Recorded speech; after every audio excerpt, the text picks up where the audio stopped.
De los 600,000 millones de pesos en que aumentó el presupuesto federal entre 2012 y 2015, 193,000 millones se destinaron a subsidios y transferencias. Este rubro no cuenta con reglas ni criterios de asignación y pueden darse o pueden asignarse bajo motivos políticos. Para hablar sobre este tema está aquí en el estudio y me da mucho gusto Mariana Campos. Ella es coordinadora del Programa de Gasto Público y Rendición de Cuentas de México Evalúa. Mariana, ¿cómo estás? ¿Qué tal, Héctor? Buenas tardes. Bueno, entonces, pues lo podemos resumir en que se despachaban con la cuchara grande. Pues mira, Héctor, lo que nosotros vemos es que si comparamos el año 2015 con el 2012, hubo un aumento en el gasto de 600,000 millones de pesos, de los cuales un tercio se destinó a subsidios y transferencias, tanto a población en menor medida como a gobiernos locales, ¿no? Entonces, como tú sabes, el gasto a nivel local es delicado porque tenemos muchísimas fallas y controles a nivel local. Sí. Y de estos subsidios y transferencias, por ejemplo, el 40% de este dinero se fue a programas que se clasifican como sin reglas de operación. Y esto nos dice que, bueno, no tienen garantía de tener un diseño documentado, no tienen garantía de tener reglas para la entrega y cumplimiento de sus objetivos. Entonces, nos preocupa bastante porque estos subsidios y transferencias es un gasto vulnerable y puede utilizarse políticamente. Por ejemplo, ahorita en la discusión del presupuesto, una gran parte de este dinero no se conoce en dónde se va a gastar, es decir, en qué entidad federativa se va a gastar. Hay opacidad en la discusión del presupuesto y en el destino geográfico de este gasto, ¿no? Entonces nos preocupa que pueda prestarse políticamente a su uso. Son millones de pesos. Ahora, es el presupuesto destinado a subsidios. Esto es, estamos hablando a nivel nacional, del presupuesto del gobierno federal. Así es. Muy bien. Así es. Y también vimos algo, Héctor, que es importante comentar. Hicimos un análisis, por ejemplo, de cómo se destinaba este dinero en 2012. Vimos que la transferencia per cápita, es decir, el monto per cápita que se destinaba, por ejemplo, a las entidades federativas, el estado privilegiado era un estado de color azul, es decir, coincidía con el partido que estaba en el gobierno federal, ¿no? En ese momento, era Baja California. Sí. Y, por ejemplo, en esas épocas veíamos que las transferencias hacia el Estado de México estaban algo castigadas.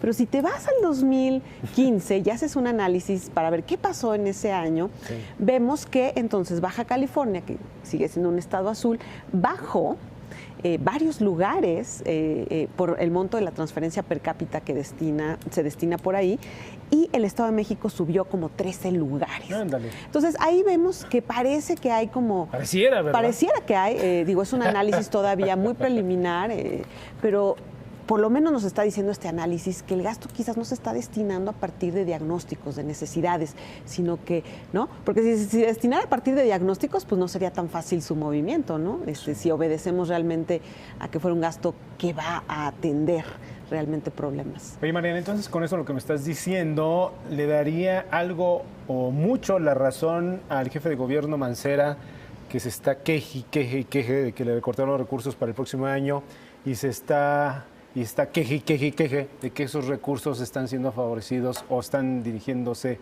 más hacia el Estado de México? Pues, o sea, nosotros lo que vemos es que es un gasto que no cumple con buenas prácticas de transparencia y rendición de cuentas. No es equitativo. Y que eso lo puede hacer muy proclive al uso político. Y bueno, tenemos algunos hallazgos como el que te comenté ahorita, en donde sí vemos que en 3 años, bueno, cambia bastante la distribución de estos recursos, cuando en teoría, si estuvieran atendiendo verdaderos problemas, pues no podría cambiar tan rápido la manera en la que se distribuyen.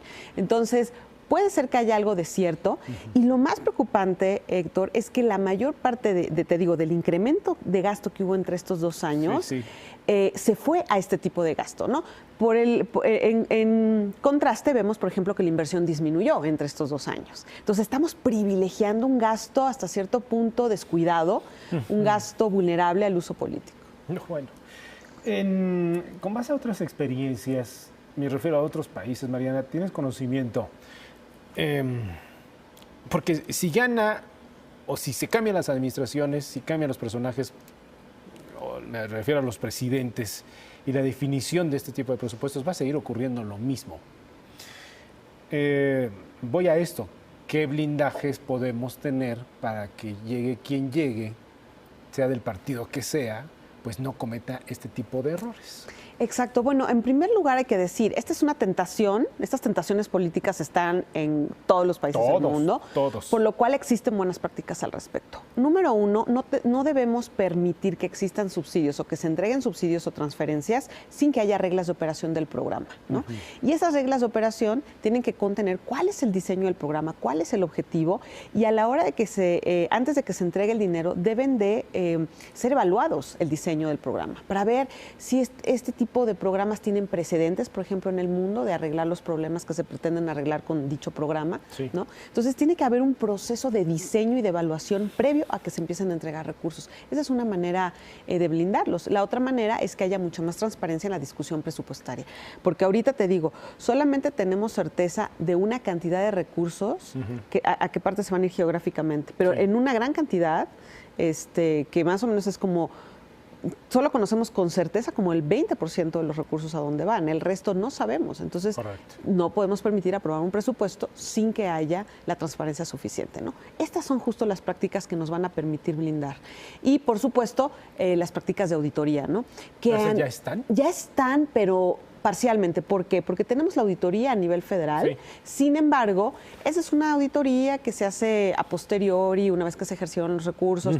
Tenemos que pensar también en los controles internos que hay en las dependencias estatales, por ejemplo, ¿no? Que estén monitoreando, y esto es lo que hace mucha falta. ¿Y a quién le toca? Pues le tocan los estados, pero tampoco podemos decir que la federación no tiene ninguna responsabilidad. ¿Por qué? Porque si tú te das cuenta que no hay un control estatal, pues tienes que promoverlo. Tienes que decir, oye, en función de que mejores tus controles, te incremento el gasto. Pero ¿qué sucede? Que lo incrementamos sin considerar cuál es la gestión, la calidad de la gestión estatal, ¿no? Entiendo. Entonces, ambos tienen responsabilidad, Héctor. Qué complicado, Mariana, ¿eh? Qué complicado. Bueno, seguiremos platicando de este tema. Es muy apasionante. Desde los niveles de la responsabilidad, los recursos, los mecanismos, los candados.